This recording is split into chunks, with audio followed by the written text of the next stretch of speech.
Hi sir. Hi. Next ఆంధ్రాలో elections ఉన్నాయి కాబట్టి ఏ పార్టీకి ఎన్ని సీట్లు వస్తే ఏ ప్రభుత్వం స్థాపిస్తుంది ప్రభుత్వాన్ని, అది ఏ పార్టీ? టీడీపీ అని. ఎందుకని?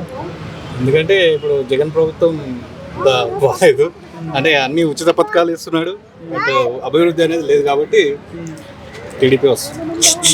అంటే సంక్షేమ పథకాలు అందట్లేదు అంటారా? అంటే సంక్షేమ పథకాలు ఇవ్వచ్చు, బట్ అది వృధాగా ఇచ్చి వేస్ట్గా వృద్ధి లేనిది బాగుండదు కదా. అంటే ఎక్కువగా ఏంటి మైనస్లు అంటే ఏం చెప్తారు? మైనస్లో వైసీపీలో మెయిన్ అంటే మైనస్లు అంటే ఏం లేదు, ఉచిత పథకాలు ఇవ్వడమే అదే పెద్ద మైనస్. ఉద్యోగాలు ఏమంటారా? రోడ్ల పరిస్థితి, రేట్ల పరిస్థితి. ఉద్యోగాలు అంటే నార్మల్ ఏ గవర్నమెంట్ వచ్చినా ఉచిత పథకాలు ఇచ్చే బదులు అది ఉద్యోగాలు ఇస్తే అది రాష్ట్రం అభివృద్ధి చెందుతుంది, అదేవిధంగా ఏదైనా అభివృద్ధి చెందుతుంది కాబట్టి బాగుంటుంది. పోయినసారి వెనుకబడిన ఊర్లకి రోడ్ల రవాణా ఇవన్నీ ఉచిత పథకాలు ఏవైతే ఉన్నాయో అవి సరిగ్గా అందట్లేదు, జగన్ గారు ప్రభుత్వంలో అవి ఏం పట్టించుకోవట్లేదు అని చాలా మంది అంటున్నారు.